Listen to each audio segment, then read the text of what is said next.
সম্মানিত ভাইরা, এই বক্তব্যই কালকে আমি সাতক্ষীরায় রেখেছিলাম, কিন্তু একটা টিভি আমার বক্তব্যকে বিকৃত করেছে।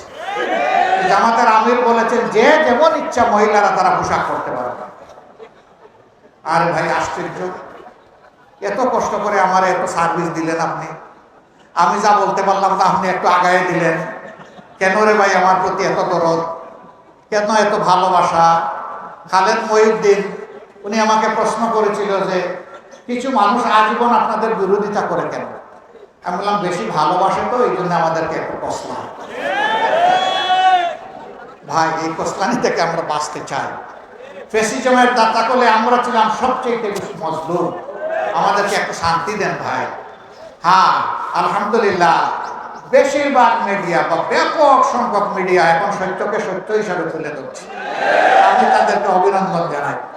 দুই একটা মিডিয়া যেন মিডিয়া জগতের জন্য কোনো দুর্নামের কারণ না হয়, আমি মিডিয়া জগতের বন্ধুদেরকে সেই দিকেও সতর্কতা করা হবে না যে দুই একজনের কারণে আপনাদের বদনাম হবে কেন, আপনারা এই বদনামের ভাগ নেবেন কেন? যে মিডিয়া এইরকম করে টুইস্ট করে মানুষের বক্তব্য বিকৃত করে না, এটা আর হওয়া উচিত। আমি আশা করি এরপরে আর হবে না ইনশাআল্লাহ। আমরা যা বলি অবিকল আপনারা তা তুলে ধরুন। আমাদের বক্তব্যের কাট পিস সরবরাহ করবেন না। লেজ দিলেন পেট নাই, পেট দিলেন মাথা নাই, এরকম বক্তব্য দিবেন না। এরকম বক্তব্য দিলে মানুষ বিভ্রান্ত হবে। লেখা থাকে কোনো কোনো দেয়ালে যে এখানে প্রস্রাব করবেন না, দাড়ি করিলে অপরাধ। যদি দাড়িটা নার আগে বসাই দেন তাহলে কি হবে? এখানে প্রস্রাব করবেন না করিলে অপরাধ। আপনি কি করলেন তাহলে? আমার দাড়িটা এখান থেকে ওখানে চাষ সরাই দিলেন তো সব শেষ করে। আমি আশা করবো যে না, আমরা আর ওগুলা করবো না। আপনাদের আশা করি ভালো লাগবে আমাদের কথাগুলা, যেহেতু দেশ এবং জাতির জন্য আমরা বলি। তাহলে আমাদের কথাগুলো যেভাবে বলি সেইভাবেই আপনারা উপস্থাপন করবেন ইনশাআল্লাহ। আমাদের ব্যাপারে অপবাদ, জামাতে ইসলামী ক্ষমতায় গেলে মহিলাদেরকে ঘর থেকে বের হতে দিবেন না। ভাব এমন যে সব ঘরের জন্য পিতলের তালা আমরা তৈরি করে রেখেছি। ক্ষমতায় যাওয়ার পরের দিনই পুরুষদেরকে ডেকে ডেকে বের করে বাইরের দিকে আমরা তালা মেরে দিব যে তোমরা আর বের হতে পারবে না, মহিলারা যারা আছে। মানুষের মনে ভীতি সঞ্চার করা হয় কেন? রাসূল করিম সাল্লাল্লাহু আলাইহি ওয়াসাল্লাম যুদ্ধের ময়দানে সাহাবিয়াদেরকে সাথে নিয়েছেন, তার স্ত্রীদেরকে সাথে নিয়েছেন, অন্য মহিলারা যুদ্ধ করেছেন তার সাথে। যুদ্ধ মানব জীবনের সবচেয়ে কঠিন কাজ। সেই যুদ্ধে আল্লাহ রাসূল মহিলাদেরকে শামিল করেছেন। আমরা কে তাদেরকে ঘরে তালা মেরে রাখা ভয় দেখানো হয়। এরা রাজ্য কায়েম করলে সবাইকে জোর করে কালো বুরকা পরাবে না, জোর করে কাউকে কালো বুরকা পরানো হবে না। বরঞ্চ মনের খুশিতে মর্যাদার প্রতীক হিসাবে যারা পড়তে চায় পড়বে। অন্য ধর্মের যারা আছে তাদেরকে আমরা জোর করে পর্দা কিভাবে পড়াবো? তারা তো এই ধর্মের উপর ইমানই আনে না। তো তারা যারা ইসলামের উপর ইমান আনে তাদের উপর কি ইসলামের পর্দা বাধ্যতামূলক? তাদের উপরে জোর কাটানোর অধিকার আমাদেরকে কে দিয়েছে?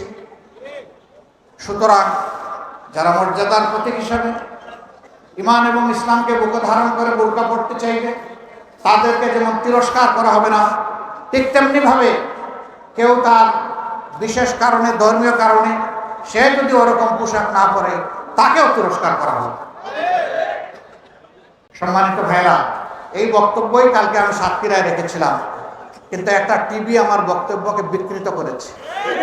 জামাতের আমির বলেছেন যে যেমন ইচ্ছা মহিলারা তারা পোশাক করতে পারবে। আরে ভাই, আশ্চর্য! এত কষ্ট করে আমার এত সার্ভিস দিলেন আপনি, আমি যা বলতে পারলাম না আপনি একটু আগায় দিলেন। কেন রে ভাই আমার প্রতি এত দরদ, কেন এত ভালোবাসা? খালেদ মহিউদ্দিন উনি আমাকে প্রশ্ন করেছিল যে কিছু মানুষ আজীবন আপনাদের বিরোধিতা করে কেন? আমি বললাম বেশি ভালোবাসে তো এই জন্য আমাদেরকে একটু কষ্ট হয়। ভাই, এই কষ্টানি থেকে আমরা বাঁচতে চাই। ফ্যাসিজমের দাতা কোলে আমরা ছিলাম সবচেয়ে বেশি মজলুম, আমাদেরকে একটু শান্তি দেন ভাই। হ্যাঁ, আলহামদুলিল্লাহ বেশিরভাগ মিডিয়া বা ব্যাপক সংখ্যক মিডিয়া এখন সত্যকে সত্য হিসাবে তুলে ধরছে। আমি তাদেরকে অভিনন্দন জানাই। দুই একটা মিডিয়া যেন মিডিয়া জগতের জন্য কোনো দুর্নামের কারণ না হয়, আমি মিডিয়া জগতের বন্ধুদেরকে সেই দিকেও সতর্কতা করা হবে না যে দুই একজনের কারণে আপনাদের বদনাম হবে কেন।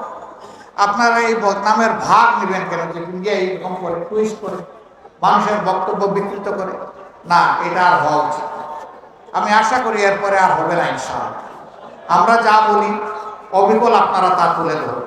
আমাদের বক্তব্যের কাট পিস সরবরাহ করবেন না। লেজ দিলেন পেট নাই, পেট দিলেন মাথা নাই, এরকম বক্তব্য দিবেন না। এরকম বক্তব্য দিলে মানুষ বিভ্রান্ত হবে। লেখা থাকে কোনো কোনো দেয়ালে যে এখানে প্রস্রাব করবেন না, দাড়ি করিলে অপরাধ। যদি দাড়িটা নার আগে বসাই দেন তাইলে কি হবে? এখানে প্রস্রাব করবেন না করিলে অপরাধ। আপনি কি করলেন তাহলে? আমার দাড়িটা এখান থেকে ওখানে চাষ করাই দিলেন তো সব শেষ করে। আমি আশা করবো যে না, আমরা আর তো ওগুলা করবো না। আপনাদের আশা করি ভালো লাগবে আমাদের কথাগুলা, যেহেতু দেশ এবং জাতির জন্য আমরা বলি। তাহলে আমাদের কথাগুলো যেভাবে বলি সেভাবেই আপনারা উপস্থাপন করবেন ইনশাআল্লাহ।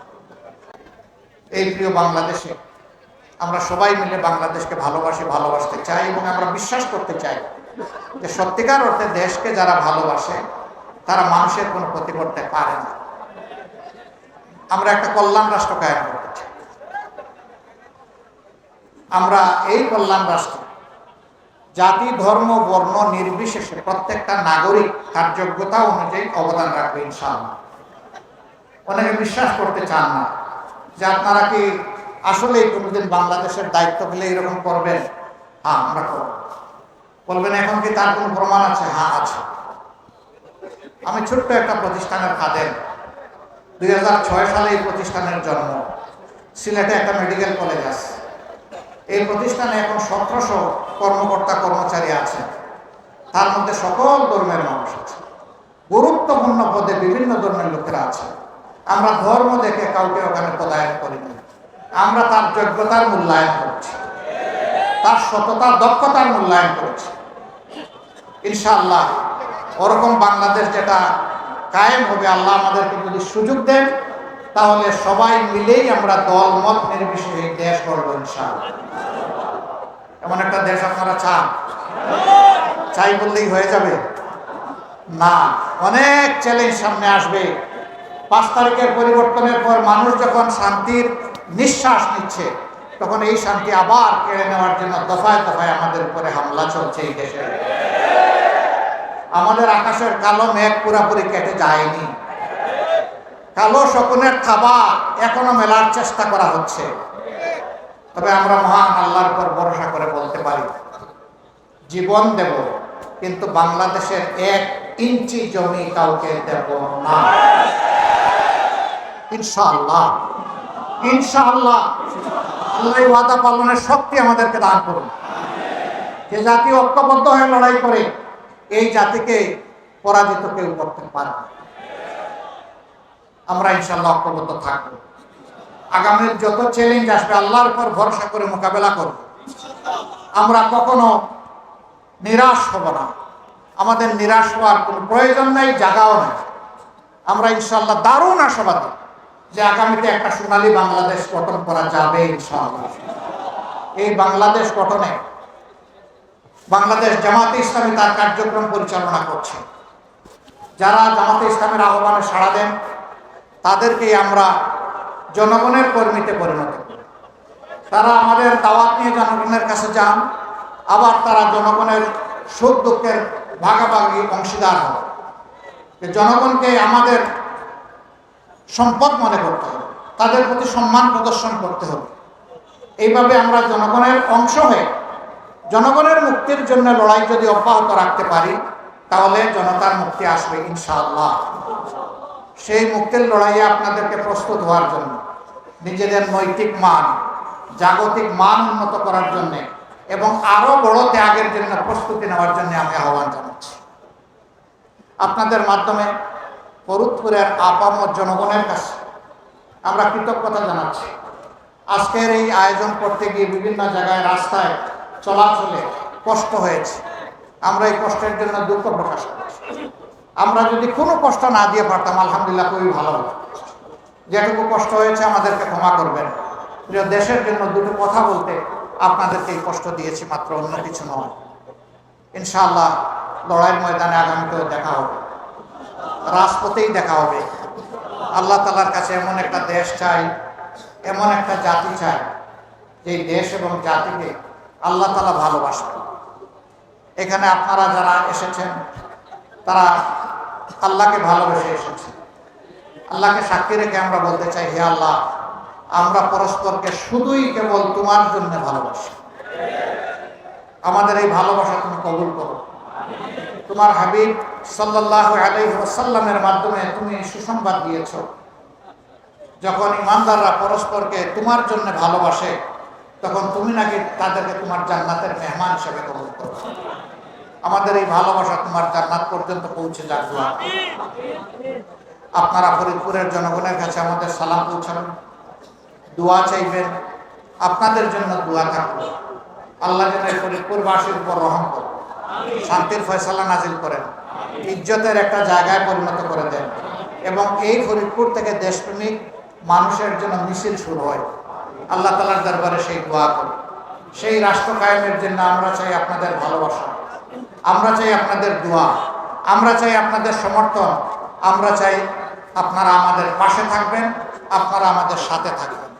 আপনাদের সবাইকে ধন্যবাদ। আল্লাহ হাফেজ। বাংলাদেশ জিন্দাবাদ, বাংলাদেশ জামাতে ইসলামী জিন্দাবাদ। আসসালামু আলাইকুম ওয়া রাহমাতুল্লাহি ওয়া বারাকাতুহু।